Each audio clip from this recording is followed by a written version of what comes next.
हमारे भारत की बड़ी उदात्त परंपरा रही है। विद्या पढ़ाने के लिए कोई शुल्क पहले नहीं लगता था। हाँ,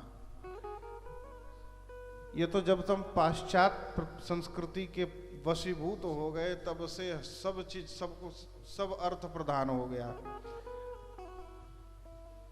आज कोई भी महंगी से महंगी पढ़ाई आम आदमी के वश की नहीं है। हाँ, व्यक्ति के पास जब थोड़ा पैसा बढ़ता है तो कहता है कि भाई कोई हम ऐसा इंस्टीट्यूट खोल दें जिससे कमाई होती रहे। इसलिए अब देखेंगे कि बड़े बड़े इंस्टीट्यूट हैं वो सब बड़े बड़े लोगों के हैं, क्योंकि ये पढ़ाई लिखाई ये सब कुछ एजुकेशन सिस्टम जो है इसको केवल कमाई का सिस्टम बनाकर रख दिया लोगों ने। और वास्तव में पढ़ना क्या चाहिए? भौतिक विद्या पढ़ना क्या केवल यही पढ़ाई है?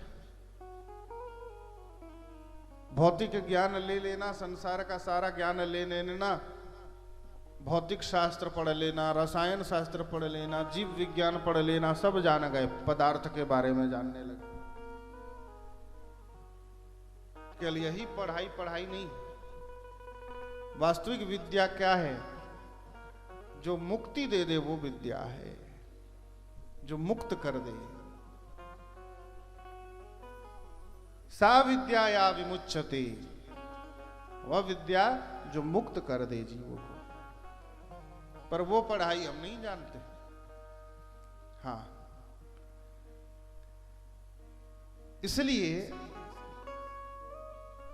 वो माता पिता सबसे बड़े शत्रु हैं अपने बालक के अथवा बालिका के, जो उनको दुनिया भर की सारी डिग्रियां तो भले दिला दें, बहुत अच्छी बात है, लेकिन इस भाव सागर से पार होने का कोई माध्यम उन्हें नहीं बताते।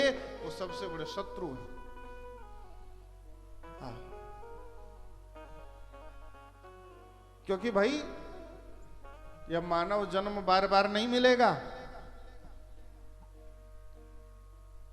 कब हुक करी करुणा नर देहि,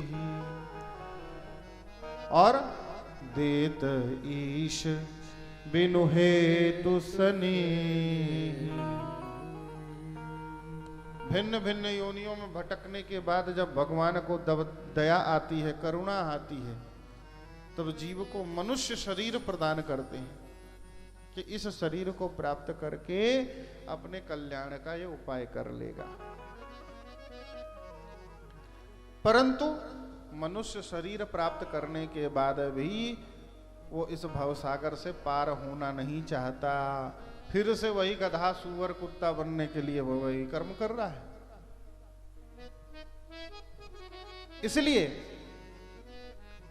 भारत भूमि में जन्म लिए हुए सभी प्राणी, सभी मनुष्यों को विचार करना चाहिए। परमात्मा ने हम पर बड़ी कृपा की है। हम सब हमेशा शिकायत करना ही जानते हैं, धन्यवाद देना नहीं जानते। शिकायत ही करते हैं, हमें ये नहीं दिया, हमें ये नहीं दिया, हमें ये नहीं दिया। अरे हमें जो दिया है उसके लिए तो कभी धन्यवाद बोल दो भाई। यदि शरीर ही न दिया होता तो तुम शिकायत करने योग्य कहां से होते? फ्री की तुम्हें ऊर्जा दे रहे हैं, सूर्य का कोई बिल थोड़ा ही है भेजा है क्या बिल तुम्हारे पास? यदि बिल भेजेंगे तो तुम चुकाने योग्य रहोगे क्या? मुफ्त का जल ले रहे हो, उसके लिए तो तुम नगर पालिका को क्या दे रहे हो वो छोड़ो, पर भगवान को क्या दे रहे हो?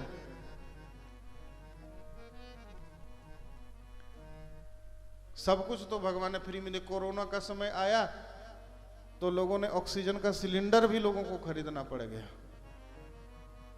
उस समय लोगों को समझ में आया एक सिलेंडर की कीमत क्या होती है।